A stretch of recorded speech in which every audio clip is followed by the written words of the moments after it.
नमस्कार. जय महाराष्ट्र. जय महाराष्ट्र. देशामध्ये लोकसभा निवडणुकांचं महाभारत सुरू आहे. पण हे महाभारत इतकं लांबलेलं आहे या निवडणुकांचं आणि संपूर्ण देशामध्ये जणू युद्धाची परिस्थिती आहे अशा प्रकारचं एक वातावरण निर्माण झालं आहे. आणि त्या महाभारतामध्ये सगळ्यात जास्त लक्ष कुठल्या राज्याकडे असेल तर ते महाराष्ट्राकडे आहे. आणि महाराष्ट्रात खास करून शिवसेनेचे पक्षप्रमुख उद्धव ठाकरे आणि त्यांच्या नेतृत्वाखालची शिवसेना ही या महाभारतामध्ये कोणती भूमिका बजावणार आहे याकडे संपूर्ण देशाचं लक्ष लागून राहिलं आहे. आज आपल्या स्टुडिओमध्ये सामनाच्या स्वतः शिवसेना पक्षप्रमुख उद्धव ठाकरे उपस्थित आहेत. आपण त्यांच्याशी या महाराष्ट्रातल्या आणि देशाच्या निवडणुकांवर चर्चा करावी आणि आपल्या मनातले जे प्रश्न आहेत देशाच्या महाराष्ट्राच्या जनतेच्या त्यावर त्यांचं मत घ्यावं. उद्धवजी, या आजच्या चर्चेमध्ये आपलं स्वागत. जय महाराष्ट्र. जय महाराष्ट्र. खरं म्हणजे एक प्रदीर्घ प्रवास करून आपण परत मुंबईत आलेला. गेले अनेक दिवस आपण महाराष्ट्राच्या कानाकोपऱ्यात फिरताय. फक्त शिवसेनेचेच उमेदवार नाहीत तर काँग्रेस असेल, राष्ट्रवादी काँग्रेस असेल, अशा प्रत्येक उमेदवारासाठी आपण जातीनं वेळ देताय आणि महाराष्ट्रामध्ये या रणरणत्या उन्हामध्ये फिरताय. मागच्या निवडणुकीला आपल्या छातीवर धनुष्यबाण होता. आज मी आपल्या छातीवरती मशाल पाहतो आहे. धनुष्यबाण ते मशाल हे जे स्थित्यंतर झालं आहे त्याचा या निवडणुकीमध्ये काय परिणाम आपल्याला जाणवतो आहे? पहिल्या प्रथम आपण जो उल्लेख केला की आत्ताची निवडणूक ही महाभारतासारखी चाललेली आहे. त्यावेळेच्या महाभारतामध्ये द्रौपदीचं वस्त्रहरण झालं होतं. यावेळेला आपल्या देशातल्या लोकशाहीचं वस्त्रहरण होतं आहे. आणि म्हणून ती लोकशाही वाचवण्यासाठी स्वातंत्र्यलढा हा एक वेगळा भाग होता. त्या काळात आपण नव्हतो. पण ज्यांनी ज्यांनी संघर्ष केला, बलिदान दिलं, त्या सर्व क्रांतीवीरांनी आणि त्याग करणाऱ्या सगळ्या स्वातंत्र्य सैनिकांनी अफाट कष्ट करून, शौर्य गाजवून आपल्याला हे स्वातंत्र्य मिळवून दिलं. हे स्वातंत्र्य टिकवण्याचं काम हे आपण केलं पाहिजे. आणि पुढचा जो तुम्ही प्रश्न विचारला त्याचं उत्तर हेच आहे की धनुष्यबाण ते मशाल, लोकशाहीचे धिंडवडे निघत आहेत. संविधान पाळलं जात नाही आहे. पक्षांतर केल्यानंतर अपात्रतेची केस ही अजूनही तिचा निकाल लागत नाही आहे. वारंवार कोर्टाने फटकारे मारलेत, सुनावलेत, खडेबोल सुनावलेले आहेत. तत्कालीन राज्यपाल म्हणून जे इकडे बसले होते त्यांना आता सद्गृहस्थ म्हणायचं का काय म्हणायचं, त्यांनी ते अधिवेशन बोलवणं कसं चूक होतं, त्याच्यानंतर मरे लवादानी दिलेला निर्णय कसा चूक होता, निवडणूक आयोगाला सुद्धा हा निर्णय घेण्याचा अधिकार आहे का, याचं कारण सर्वोच्च न्यायालयाने म्हटले की पक्ष कोणाचा हे तुम्ही लोकप्रतिनिधींवरून नाही ठरवू शकत. म्हणजेच काय, जे मी म्हटलं की लोकशाहीचं वस्त्रहरण चाललंय आणि त्याच्यावरती कडी म्हणजे अजून याचा निर्णय आलेला नाही आहे. सर्वोच्च न्यायालयात आपल्याला न्याय मिळणार ह्याची मला खात्री आहे. कारण तसं घटनेमध्ये नमूद आहे परिशिष्ट 10. सर्वोच्च न्यायालयाचा निकाल बाकी असताना पंतप्रधान आपल्या शिवसेनेला, म्हणजे माझ्या शिवसेनेला, जी शिवसेना बाळासाहेबांनी स्थापन केली, जिचं नाव माझ्या आजोबांनी ठेवलं, तिला नकली सेना म्हणतात. ह्याचा अर्थ उघड आहे की निवडणूक आयोग हा त्यांचा नोकर आहे. लवादाने सुद्धा ते म्हणतील तसंच काम केलेलं आहे. आता सर्वोच्च न्यायालयाने सुद्धा आम्हाला हे चिन्ह किंवा नाव देऊ नये असा अप्रत्यक्ष दबाव हे आपले प्रधानमंत्री सर्वोच्च न्यायालयावरती आणतात की काय, असा प्रश्न पडलेला. म्हणजे संपूर्ण यंत्रणेवर दबाव आहे, नासून टाकले, दहशत आहे. होय. मी जो मगाशी उल्लेख केला महाभारताचा, हे महाभारत सुरू आहे या देशामध्ये. महाभारताचा लढा हा धर्मासाठी झाला, सत्यासाठी झाला. आणि महाभारतामध्ये 2 प्रमुख पात्रांवर नेहमी चर्चा होते. कृष्ण आहे, पण अर्जुन आणि अभिमन्यू. विरोधक असं म्हणतात की उद्धव ठाकरे यांचा अभिमन्यू झाला आहे. अभिमन्यू बरोबर आहे, पण अभिमन्यू शूर होता, तो भेकड नव्हता. आज हे जे काय ईडी, इन्कम टॅक्स, CBIच्या माध्यमातून चक्रव्यूह टाकतायत ही भेकड लोक आहेत. ह्यांना अभिमन्यूसारखं धैर्य नाही आहे लढायचं. तो चक्रव्यूहात घुसला होता. हे बाहेरच्या बाहेर भाडोत्री लोकांना एकमेकात लढवत आहेत. म्हणजे शिवसेना फोडली आणि शिवसेनेमध्येच मारामाऱ्या लावण्याचा प्रयत्न केला. राष्ट्रवादी फोडली म्हणजे कुटुंब फोडत आहेत, कुटुंबात कलह लावत आहेत, पक्षामध्ये भांडणं लावत आहेत. हे तर सगळं कौरवांचंच काम आहे ना. ही कौरव नीती जी आहे ती कौरव नीती शेवटी हारणार आहे. कारण कौरव त्यावेळेला 100 होते, पांडव 5च होते. होय. पण 5 पांडवांनी 100 कौरवांवरती मात केली होती. कारण पांडव हे सत्यासाठी आणि धर्माच्या बाजूने लढत होते. म्हणून स्वतः श्रीकृष्णसुद्धा हा पांडवांच्या बाजूला होता. हे युद्ध आपण जिंकताय. नक्कीच. एकंदरीत राज्यातला प्रचार कसा चाललाय? आपण स्वतः गेल्या काही काळापासून म्हणजे निवडणुकीच्या घोषणा होण्याच्या आधीपासून आपण महाराष्ट्रात फिरताय आणि आपण एका तयारीनं फिरताय. तर तुम्ही राज्यात सगळ्यात जास्त फिरणारे नेते आहेत या काळामध्ये. प्रचाराचं म्हणाल निवडणुकीचा, तर आपल्या दृष्टीनं प्रचाराची दिशा तुमची कशी आहे? 2 महत्त्वाचे मुद्दे आहेत. एक म्हणजे साहजिकच आहे, गेल्या 10 वर्षात मी मुद्दामून मोदी सरकार आता उल्लेख करतो, कारण मला मोदी सरकार नको आहे, मला भारत सरकार पाहिजे. पण मोदी सरकारच्या थापा या उघड झालेल्या आहेत. आता मी भाषणातले मुद्दे काही इकडे मांडत नाही, पण त्यांनी 2014 साली, म्हणून मी या सरकारला गजनी सरकार म्हणतो. 14 साली ते जे काय बोलले ते 19 साली त्यांना आठवत नव्हतं. 19 साली काय बोलले ते आत्ता आठवत नाही आहे. आज काय बोलतात ते उद्या आठवणार नाही आहे. आणि त्यांना असं वाटतं की त्यांच्या स्मरणशक्तीवरती जरी परिणाम झाला असला म्हणजेच जनतेच्या झाले, असं नाही आहे. कारण जनता 2 वेळेला म्हणजे 10 वर्ष ही मूर्ख बनली. आणि ते जे एक म्हणतात ना, तुम्ही कदाचित सर्वांना एकदा मूर्ख बनवू शकता, काही जणांना तुम्ही सदैव मूर्ख बनवू शकता, पण सर्वांना सदैव मूर्ख बनवू शकत नाही. आता जनता पेटलेली आहे, जनता उठलेली आहे. ह्यांच्या सगळ्या ज्या काही भाकड कथा होत्या, म्हणजे शेतकऱ्याचं उत्पन्न दुप्पट होणार, प्रत्येकाला घर मिळणार, बऱ्याच प्रधान किसान योजना, सन्मान योजना वगैरे वगैरे वगैरे, या भूलथापा तर आहेत. त्याचबरोबरीने भ्रष्टाचारांना एकत्र घेत आहेत, हे पक्ष फोडत आहेत. ही गद्दारी महाराष्ट्र कधी सहन नाही करत. महाराष्ट्रामध्ये गद्दारी कधीच सहन केली गेलेली नाही आहे. आणि मागे मला वाटतं मी धाराशिवच्या सभेत होतो तेव्हा तिथले आपले खासदार आहेत ओमराजे, त्यांनी एक अतिशय चांगलं उदाहरण दिलं की आता 300-400 वर्ष झाली, किती झाली असतील, पण अजूनही खंडोजी खोपडे यांच्याबद्दल आपण खंडोजी खोपडे म्हटल्यानंतर काय म्हणतो? गद्दार. पण बाजीप्रभू देशपांडे, तानाजी मालुसरे, कान्होजी जेरे हे म्हटलं की हे कट्टर सैनिक. म्हणजे त्यांना 300-400 वर्ष झाल्यानंतरही त्यांच्या माथी जो बसलेला गद्दारीचा शिक्का आहे तो पुसता नाही आलेला. तर या भेकडांची काय अवस्था आहे? हा जो भेकड किंवा गद्दार हा विषय जो आहे महाराष्ट्रात गेल्या 2 वर्षापासून चाललेला, हा जनतेमध्ये पोचलेला आपल्याला प्रचारात दिसतोय का? फारच तीव्रतेने तो जाणवतोय. आणि तुम्ही मगाशी जो उल्लेख केला, ही माझ्या छातीवरती मशाल आहे, जनतेच्या हृदयात मशाली पेटल्यात. कारण ती एक आग आहे आता आपल्याबरोबर झालेलं विश्वासघात. कारण बघा तुम्ही 14 आणि 19ला प्रधानमंत्रीपदी मोदी जे पोहोचले त्याच्यात महाराष्ट्राचा सिंहाचा वाटा होता. 40पेक्षा अधिक खासदार हे एकट्या महाराष्ट्राने निवडून दिले होते. आणि महाराष्ट्राने एवढं भरभरून दिल्यानंतरही तुम्ही केवळ शिवसेनेशी नाही गद्दारी केलीत, तुम्ही महाराष्ट्राचा घात केला. कारण एकतर शिवसेना ही मराठी अस्मिता जपणारी आहेच, हिंदुत्वाचा जागर करणारी आहेच. त्याचबरोबरीने महाराष्ट्राचा घात मी एवढ्यासाठी म्हणतो कारण महाराष्ट्रातले अनेक उद्योगधंदे मोदीजीने आपल्या गावी म्हणजे गुजरातला नेले. महाराष्ट्रात येणारे उद्योगधंदे हे गुजरातला नेले. मुंबईतला हिरे बाजार नेला, आर्थिक केंद्र नेलं, मेडिकल डिव्हाइस पार्क नेला, बल्क ड्रग पार्क नेला, ह्या वेदांता फॉक्सकॉन तिकडे नेला होता. पण हे सर्व आपण पाहत बसलो. मोदी किंवा शहा किंवा त्यांचं सरकार महाराष्ट्रातलं आणि देशातलं हे सर्व महाराष्ट्रातून ओरबडून नेत असताना आपण सगळे हे फक्त आपण त्याच्यावर बोललो किंवा चर्चा केल्या, आपण हे थांबवण्याचा अजिबात प्रयत्न केला नाही. याचं कारण जोपर्यंत मी मुख्यमंत्री होतो तोपर्यंत त्यांची बिशाद नव्हती. यातला एकही प्रकल्प त्यावेळी त्यांनी ते नेऊ शकले नव्हते.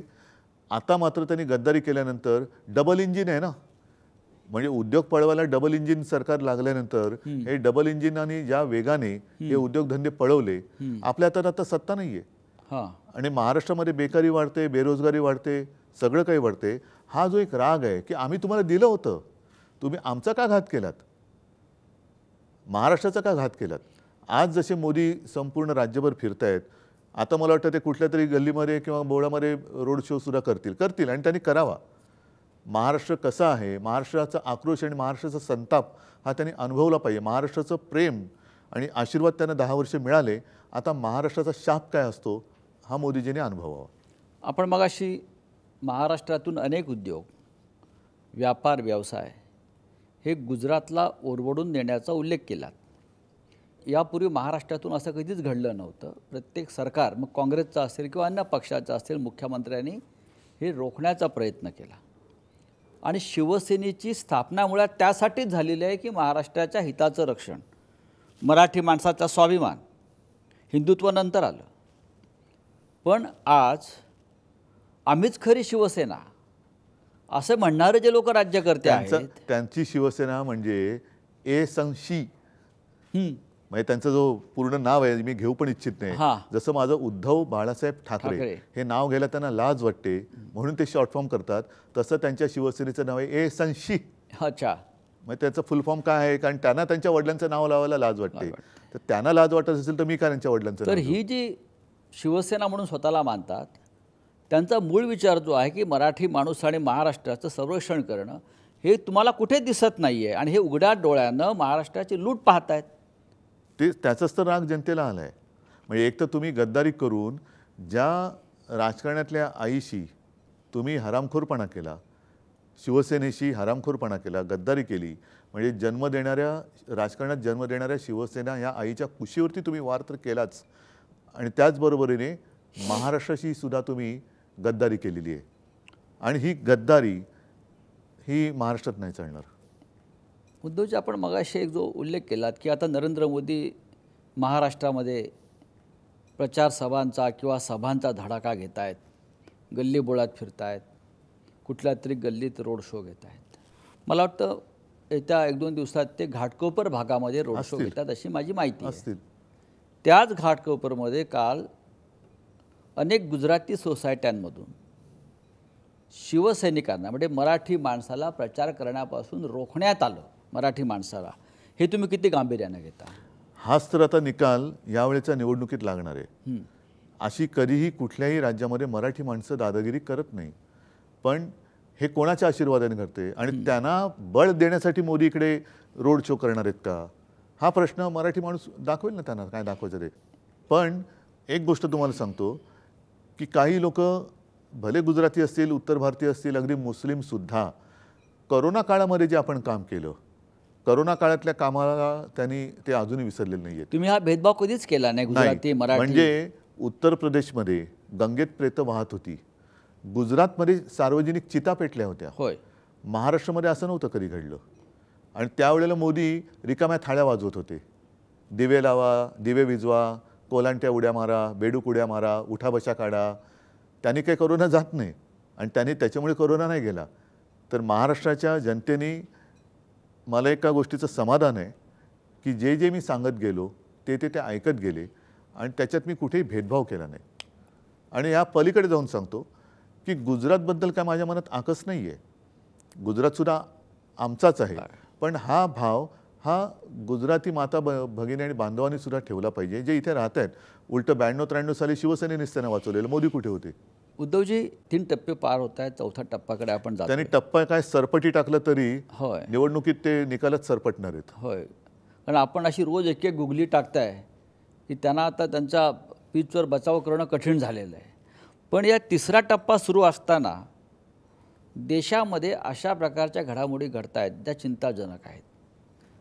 काल देश निवडणुकीला सामोरा जात असताना काश्मीर खोऱ्यामध्ये पुन्हा एकदा पुलवामाची पुनरावृत्ती घडली. अत्यंत चिंताजनक गोष्ट आहे.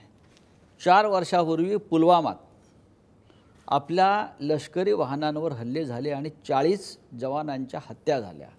आपण त्यांना जबाबदार कोण आहे? आणि काल त्याच पद्धतीनं पूंछ येथे हवाई दलाच्या ताफ्यावर हल्ला झाला काश्मीरमध्ये. काश्मीरात शांतता आहे असं मोदी शहांचं म्हणणं आहे. आम्ही 370 कलम हटवला आहे, आम्ही हे केलं आहे, आम्ही ते केलं. तरीही काश्मीरमध्ये अशा प्रकारे लष्करी जवानांचे बळी जात आहेत हे तुम्हाला किती चिंताजनक वाटतंय? पहिल्या प्रथम पुलवामा जे घडलं त्याच्याबद्दल तत्कालीन राज्यपाल सत्यपाल मलिक ह्यांनी जे सत्य किंवा वास्तव, विस्तवासारखं असलेलं वास्तव हे जगासमोर मांडलं, त्याला उत्तर कोणी देऊ शकलेलं नाही आहे. कारण सत्यपाल मलिक हे राज्यपाल होते. राज्यपाल म्हटल्यानंतर आणि तेही काश्मीरचे, त्यांचे अधिकार हे सगळ्यांना माहिती आहेत. अधिकृत पदावरती असलेल्या, घटनात्मक पदावरती असलेल्या माणसाने जेव्हा हे भीषण सत्य जनतेसमोर आणलं त्याच्यावरती आज कोणी चर्चा करत नाही आहे. आणि म्हणून मी पहिलं जे तुम्हाला म्हटलं की काल जो हल्ला झाला त्याला जबाबदार कोण, पुलवामाचा जो हल्ला झाला त्याला जबाबदार कोण, आणि मग हा जबाबदारीचा धोंडा हा ज्याच्या त्याच्या पदरामध्ये आपण टाकणार आहोत की नाही. कारण अजूनही जर का काश्मीर अशांत असेल तर मग कशासाठी यांना परत मतं द्यायची. जर एका बाजूने लेह लडाखमध्ये असेल, अरुणाचलमध्ये असेल, चीन अतिक्रमण करतोय, रस्ते बांधतोय, आपल्या गावाची नावं बदलतोय, तरीसुद्धा आम्हाला काही म्हणजे सरकारला काय वाटत नाही. काश्मीरी पंडित अजून निर्वासित छावण्यात आहेत. मध्ये मोदीजी बोलले होते, ते माननीय हिंदू हृदय सम्राट शिवसेना प्रमुखांबद्दल बोलले होते की बाळासाहेबांनी हा नाही विचार केला की काश्मीरमधले पंडित माझा काय संबंध. कारण अख्ख्या देशात तेव्हा फक्त हिंदू हृदय सम्राटच होते की त्यांनी महाराष्ट्रामध्ये त्या काश्मीरी पंडितांना बोलावलं, त्यांना व्यवस्थित त्यांना आसरा दिला. तेव्हा मोदी हे नावसुद्धा कुठल्या क्षितिजावरती नव्हतं. आता तुम्ही तर मुख्य पंतप्रधान आहात. काश्मीरमधले पंडित घरी जाऊ शकत नाहीत, काश्मीरमधले हल्ले तुम्ही थांबवू शकत नाहीत. मणिपूर अशांत होऊन आज जवळपास वर्ष झालं, अजूनही मोदी तिकडे जात नाही आहेत. मोदी मणिपूरबद्दल काही बोलत नाही आहेत. जणू काही सगळे प्रश्न संपलेत आणि आता फक्त उद्धव ठाकरे एकटाच प्रश्न देशासमोर आहेत. अशा पद्धतीने मोदी आणि अमित शहा हे महाराष्ट्रामध्ये येत आहेत, महाराष्ट्राच्या वाऱ्या करत आहेत. म्हणजे हे काहीतरी आक्रीत घडते. म्हणजे उद्धव ठाकरेला संपवून काश्मीर शांत होणार आहे का? उद्धव ठाकरेला संपवलं म्हणजे चीन परत जाणार आहे का? उद्धव ठाकरेला संपवलं म्हणजे मणिपूरच्या महिलांची लुटलेली इज्जत त्यांना परत मिळणार आहे का? काय मोदींकडे काय उत्तर आहे त्याच्याकडे याच्याबद्दल? लोकसभा निवडणुकीआधी राम मंदिराचा प्राणप्रतिष्ठा सोहळा पार पडला. मोदी टीका करतायत किंवा अमित शहा टीका करतायत की उद्धव ठाकरे त्या प्राणप्रतिष्ठा सोहळ्यासाठी उपस्थित राहिले नाहीत. शंकराचार्य का नव्हते? शंकराचार्यांना का बोलवलं नाही? याचं कारण असं आहे की उद्धव ठाकरे यांनी हिंदुत्व सोडलं. ते प्राणप्रतिष्ठा सोहळ्यास अयोध्येत हजर राहिले नाहीत. हे वारंवार ते महाराष्ट्रात येऊन सांगतायत. तुमची कृती ही हिंदुत्व विरोधी आहे. मी कुठे होतो त्या दिवशी? मी अयोध्येला गेलो नाही, कारण मला काय मानपान याची आवश्यकता नाही आहे. मोदी जेव्हा गेले नव्हते आणि हा विषय थंड बस्त्यात पडला होता, तो साधारण 2018चा नोव्हेंबरचा काळ होता. आपणही सोबत होतो. मी शिवसैनिकांना घेऊन राम मंदिरात गेलो होतो, अयोध्येला गेलो होतो. तेव्हा मंदिर नव्हतं. अयोध्येत जाऊन रामाचं दर्शन घेतलं आणि पहिले मंदिर फिर सरकार. त्याच्यानंतर योगायोग असेल काही असेल, मी तिथे जाताना शिवजन्मभूमीची एक मुठभर माती घेऊन राम जन्मभूमीला गेलो. एक वर्षभरामध्ये म्हणजे पुढच्या नोव्हेंबरमध्ये राम जन्मभूमीच्या राम मंदिराच्या बाजूने सर्वोच्च न्यायालयाचा निकालही लागला. आणि योगायोग असेल त्याच पुढच्या महिन्यात माझ्या ध्यानीमनी नसताना मी मुख्यमंत्री झालो. मी मुख्यमंत्री झाल्यानंतर सुद्धा परत गेलो. मी मुख्यमंत्री झाल्यानंतरही गेलो होतो. आणि जेव्हा हे राम मंदिराचं त्यांनी तिकडे सगळं जे काही केलं, शंकराचार्यांनी त्याच्यावरती टीका केली. आणि मी सुद्धा असं म्हटलं की तुम्ही शंकराचार्यांना एक मान सन्मान देऊन बोलवायला पाहिजे होतं. तुमच्या आजूबाजूला शंकराचार्य नव्हते, पण भ्रष्टाचारी सगळे होते. आणि 22 तारखेलाच तुम्हाला सर्वांना माहिती आहे, तुम्ही सोबत होतात, मी काळाराम मंदिरात गेलो होतो. जिथे आम्ही जातोय म्हटल्यानंतर स्वतः मोदीजी गेले होते आणि साफसफाई कशी व्यवस्थित होते की नाही बघून आले होते. त्या काळाराम मंदिराचं एक वेगळं वैशिष्ट्य आहे. ह्या काळाराम मंदिरासाठी महामानव डॉक्टर बाबासाहेब आंबेडकरांनी संघर्ष केला होता. कारण हा राम माझासुद्धा आहे, हा राम कोणाची मक्तेदारी नाही. आज जी भाजपाची मक्तेदारी होते आहे, म्हणूनच मी नारा दिला होता की भाजपमुक्त राम मला पाहिजे. आणि तसाच त्यावेळेला हे जे सगळे मुद्दामून त्यांना मी शब्द वापरतो, बुरसटलेले गोमूत्रधारी, त्या विचाराची जी लोकं तेव्हा होती, त्यांच्या विरुद्ध डॉक्टर बाबासाहेब आंबेडकरांनी लढा दिला होता की हा राम माझा आहे, माझासुद्धा आहे, आणि राम मंदिरात जाण्याचा अधिकार माझासुद्धा आहे. तेव्हा त्यांना जे अडवत होते तेच आता माझ्यावरती टीका करतायत. आणि त्या काळाराम मंदिरामध्ये मी जाऊन तिथे गोदावरीची पण आरती केली आणि राम मंदिर होते त्याचं मी स्वागत केलं.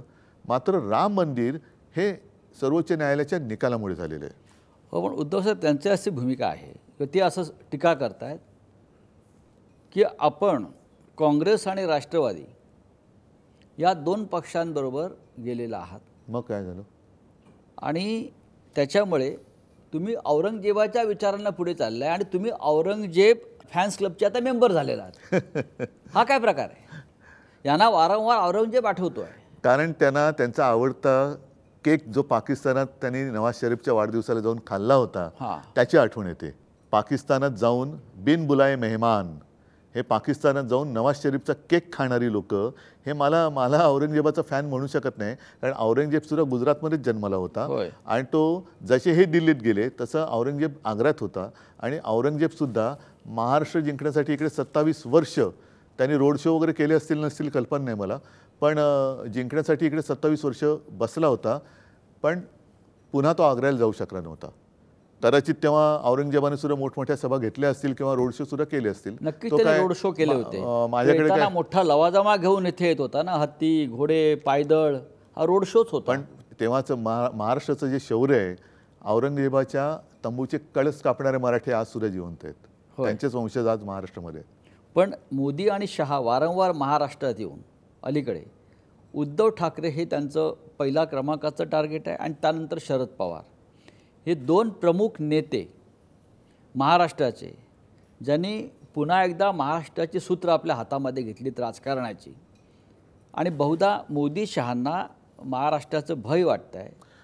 मुळात औरंगजेब हे जे विषय आहेत सगळे हे प्रचाराचे विषय असू शकतात का इतक्या वर्षानंतर? हेच माझं म्हणणं आहे की तुम्ही 10 वर्ष काय केलं? तुम्हाला अजूनही म्हणजे आता तुम्हाला पराभवाचं भूत समोर दिसायला लागलं, तुम्ही राम राम राम राम राम राम करायला लागलात. इतके दिवस म्हणजे निवडणुकीमध्ये राम राम राम राम करायचं आणि निवडून आल्यानंतर लोक गेली का मरा मरा मरा मरा मरा करायचं. शेतकरी आत्महत्या करतायत, त्यांच्याकडे तुम्हाला लक्ष देता येत नाही. मेला शेतकरी तरी चालेल, 5 वर्षांनंतर बघू. महिलांवरती अत्याचार झाले तरी चालतील, 5 वर्षांनंतर बघू. शेतकरी तुम्हीच सांगितलं होतं की आम्ही त्याला हमीभाव देऊ, उत्पन्न दुप्पट करून देऊ, स्वामीनाथन अहवालाप्रमाणे त्याला हमीभाव देऊ.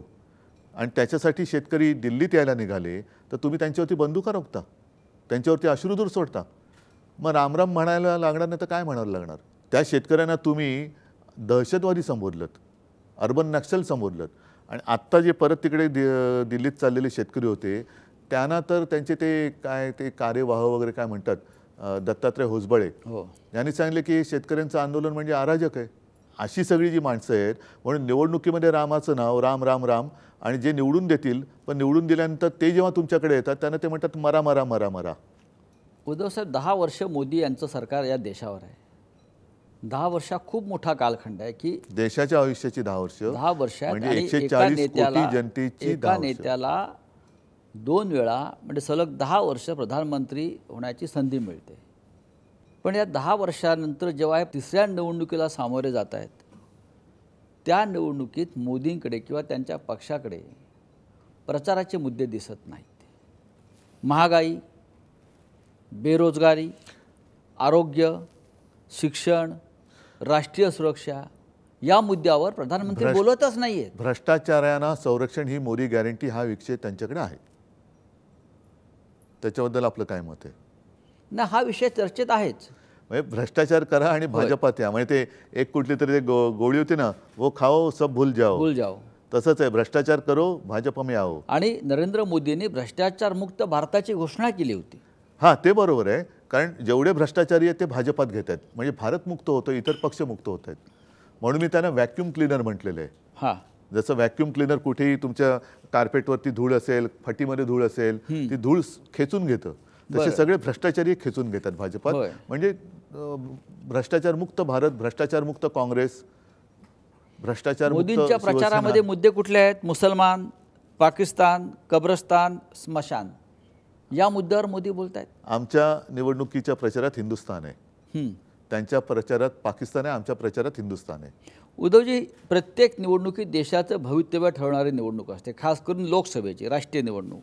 आतापर्यंत गेल्या 70-75 वर्षातल्या प्रत्येक निवडणुकीनं देशाचे भविष्य ठरवायचा प्रयत्न केला।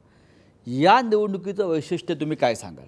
मी काही वेळेला सभेत बोललेलो आहे, निवडणुकीमध्ये दोघांचं भविष्य ठरत असतं। साहजिकच आहे, पहिल्यांदा जनता त्यांच्या नेत्याचं भविष्य ठरवतो।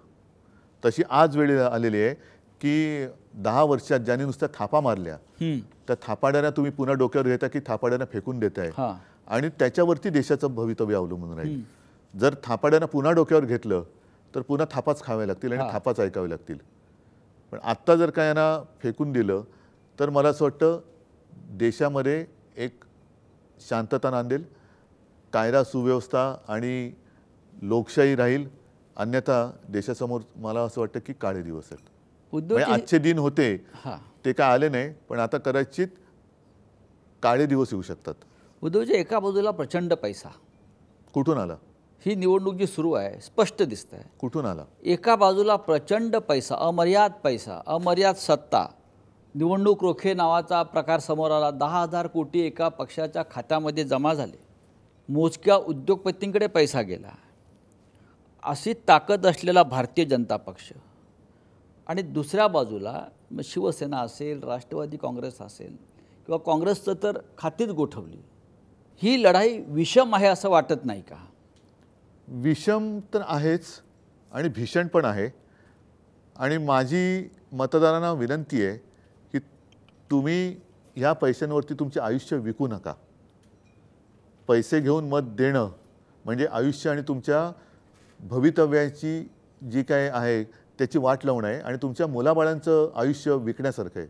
त्याच्यामुळे तुम्ही तुमचं आयुष्य विकू नका यांना, कारण हा भ्रष्टाचारातून मिळवलेला पैसा आहे।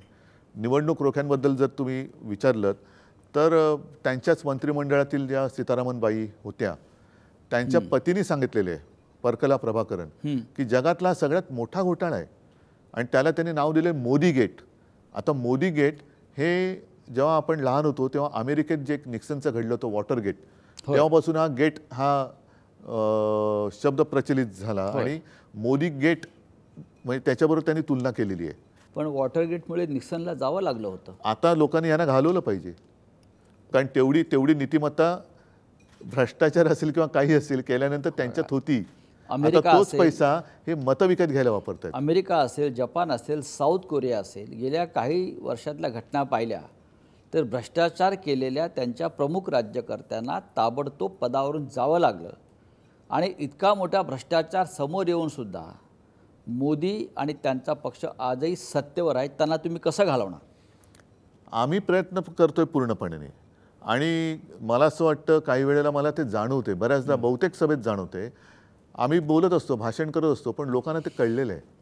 लोकच समोरून बोलत असतात एक एक विषय, म्हणजे एखाद्या मुद्द्याला सुरुवात केली का लोकच समोरून बोलतात। म्हणजे जागृती हा विषय लोकांसमोर आलेला आहे, झालेला आहे। आणि काल माझी सभा रायगडला होती। पूर्वी ते जे एक नाटक होतं, रायगडाला जेव्हा जाग येते, आता संपूर्ण देशाला जाग आलेली आहे। केवळ रायगडालाच नाही तर देशाला जाग आली। हा जागा झालेला जो देश आहे तो यांना झोपवेल, भ्रष्टाचारांना झोपवेल। उद्धवजी, मुलाखतीच्या पहिल्या भागामध्ये आपण राष्ट्रीय प्रश्नांवर चर्चा केली आणि आपण खूप दिलखुलासपणे अनेक विषयावर बोललात। थोडा आपण विश्रांती किंवा ब्रेक घेऊ, तोपर्यंत नमस्कार, जय महाराष्ट्र।